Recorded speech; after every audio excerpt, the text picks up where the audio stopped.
अस्सलाम वालेकुम नाजरीन, शान टीवी स्पीड न्यूज़ में आपका इस्तकबाल है। मैं सैयद याकूब सरोश।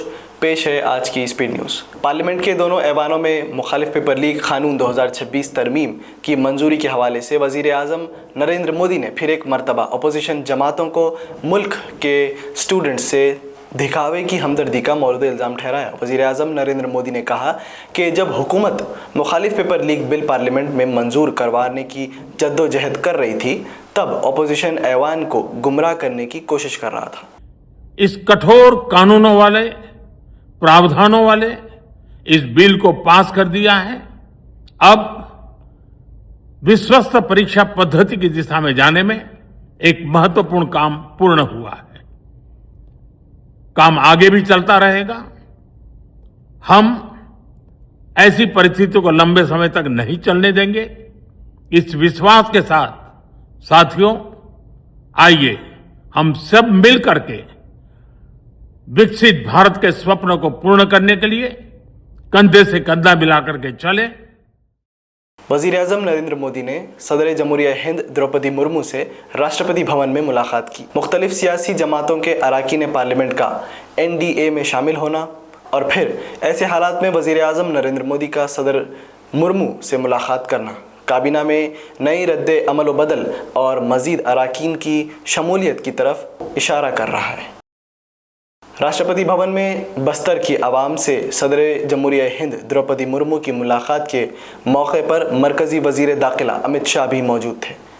अमित शाह ने कहा कि किसी वक्त में बस्तर नक्सलवादी से मुतासिर थे, मगर आज मुकामी लोग बस्तर के रिवायती लिबास में राष्ट्रपति भवन पहुंचकर द्रौपदी मुर्मू से मुलाकात कर रहे हैं, जो इस बात का वाज़ेह सबूत है कि अब बस्तर नक्सलवादी से पाक हो गया है।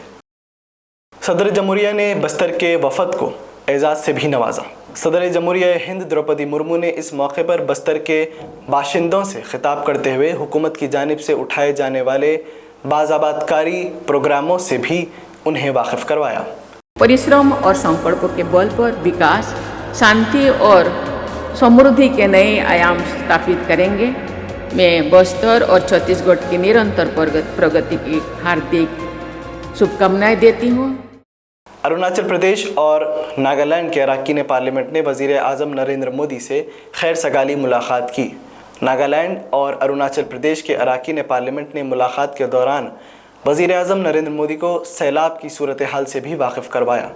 मरकज़ी वज़ीर किरण रिजिजू भी इस मौके पर मौजूद थे। पंजाब में पेपर लीक मामले पर बीजेपी ने सड़कों पर उतरकर एहतजाज किया। पंजाब पुलिस की जानिब से नस्ब करदा बैरिकेड्स के हिसार को तोड़कर बीजेपी कायदीन और कारकुनों ने पंजाब हुकूमत के खिलाफ नारे लगाए और पंजाब की वज़ीर तालीम के इस्तीफ़े की मांग की। मुजाहिरीन को मुंतशिर करने के लिए पुलिस ने ताकत का इस्तेमाल भी किया। जुलाई 13 को लखनऊ कानपुर एक्सप्रेसवे का इफ्तिताह 2 काबीनी वज़रा ने किया था और इफ्तिताही तकरीब में खुद चीफ मिनिस्टर उत्तर प्रदेश योगी आदित्यनाथ भी मौजूद थे, मगर मज़कूरा हाईवे अब अपने दौर के बदतरीन खस्ता हाली का शिकार है। हाईवे की तामीर के लिए 4700 करोड़ रुपए खर्च किए गए थे, मगर आवाम का ये पैसा अब मिट्टी के ढेर में तब्दील हो गया है। लखनऊ कानपुर एक्सप्रेसवे जगह जगह से खस्ता हाली का शिकार होने के सबब राहगीरों को काफ़ी मुश्किलात का सामना भी करना पड़ रहा है। मणिपुर में फिर एक मरतबा हालात पुरतशद्दुद सूरत हाल इख्तियार कर रहे हैं। पुलिस की भारी तैनाती के ज़रिए हालात पर काबू पाने की कोशिश भी की जा रही है। मुतासरा क़बाइली एहतजाजी मुजाहरे अंजाम दिए जा रहे हैं, जबकि फ़ौजी एहलकार मुजाहिरीन को रोकने का काम कर रहे हैं। फ़ौज और मुजाहिरीन के माबैन झड़पों के वाक़यात भी पेश आए हैं।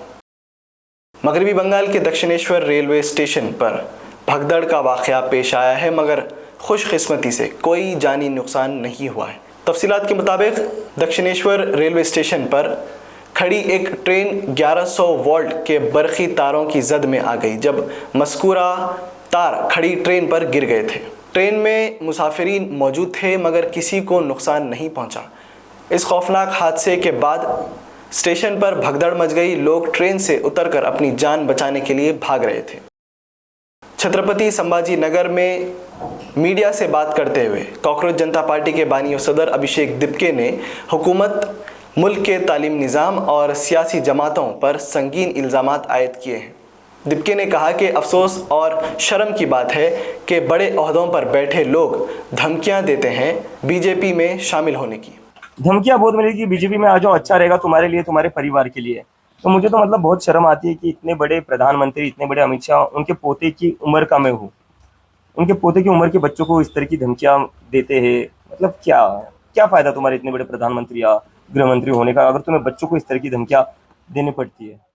E20 पेट्रोल पर मीडिया से खिताब पर भी पाबंदी आयद करने का तहसीन पूनावाला ने पुलिस पर इल्ज़ाम लगाया है। तहसीन पूनावाला का कहना है कि वो बगैर किसी नारेबाजी के जमहूरी अंदाज में E20 पर मीडिया से बात कर रहे थे, मगर विजय चौक पर पुलिस ने न सिर्फ मीडिया को हटाया बल्कि तहसीन पूनावाला को भी चौक से हटा दिया। क्या बात है ये, आप ऐसे लोगों को रोक रहे हो बात करने का। हम पार्लियामेंट के सामने बात नहीं कर सकते जहां पर हम आज़ाद हुए? यहाँ पर तो हमारी आज़ादी की हक की लड़ाई लड़ी जानी चाहिए, यहाँ पर हम बात नहीं कर सकते। SDRF के एक जवान ने हरिद्वार में पानी में डूबते हुए एक शख्स की जान बचाई। उत्तराखंड पुलिस के SDRF जवान ने अपनी जान पर खेलकर पानी में डूब रहे जवान की जान बचाई और बेपनाह बहादुरी का मुजाहरा किया। उत्तर प्रदेश के देवरिया में सरकारी ज़मीन पर नस्ब करदा बाबा साहेब अम्बेडकर के मुजस्समे को हटाने के दौरान हंगामा खड़ा हो गया। देवरिया में लोग सड़कों पर उतरकर मुजस्समे को हटाने के खिलाफ एहतजाज किए। देवरिया पुलिस का कहना है कि हुजूम ने पुलिस पर पथराव भी किया, जिसके जवाब में पुलिस ने लाठीचार्ज किया और कई मुजाहिरीन को हिरासत में भी ले लिया। जामनगर में एक और दिल दहला देने वाला वाक़या पेश आया। एक खातून ने अपने आशिक के साथ मिलकर शौहर का कत्ल कर दिया और शौहर की लाश एक फैक्ट्री में 12 फीट का गड्ढा खोदकर उसमें छुपा दी। तफसीलात के मुताबिक पृथ्वी मावड़िया ने अपने शौहर जिग्नेशन को शराब में साइनाइड मिलाकर पिला दिया और फिर अपने आशिक के साथ मिलकर शौहर की लाश घड़े में छुपा दी। 2 सालों तक शौहर के ऑस्ट्रेलिया में होने का ड्रामा भी करती रही, मगर जुर्म कभी छुपता नहीं। पृथ्वी और उसका आशिक दोनों की पुलिस ने अब गिरफ्तारी कर ली है। उत्तर प्रदेश के बरेली में घरेलू झगड़ों से दिलबर्दाश्ता शौहर ने खुद को आग लगाकर अपनी जान दे दी। बताया जा रहा है कि मुतवफ़ी अब्दुल एक मुकामी मस्जिद के मौज़िन थे। आए दिन बीवी से झगड़ों से तंग आकर अब्दुल ने खुद को आग लगा ली। झुलसी हुई हालत में अब्दुल को अस्पताल दाखिल किया गया है, जहां पर अब्दुल की मौत हो गई। मोरक्को और स्पेन के माबैन भी सरहदी तनाज़ात चल रहे हैं। ज़मीनी और समंदरी रास्तों से हज़ारों की तादाद में लोग मोरक्को से स्पेन में गैर क़ानूनी तरीके से दाखिल हो रहे हैं। स्पेन की फ़ौज भी हज़ारों की तादाद में लोग के गैर क़ानूनी दाखिले के सामने बेबस नज़र आ रही है। आने वाले दिनों में स्पेन में भी जोग्राफियाई सियासत पर हंगामा बर्पा होने के इम्कान हैं। शान टीवी स्पीड न्यूज़ का सिलसिला यहीं पर ख़त्म होता है। सैयद याकूब सरोश और शान टीवी की सारी टीम को अब दे इजाज़त। खुदा हाफिज़।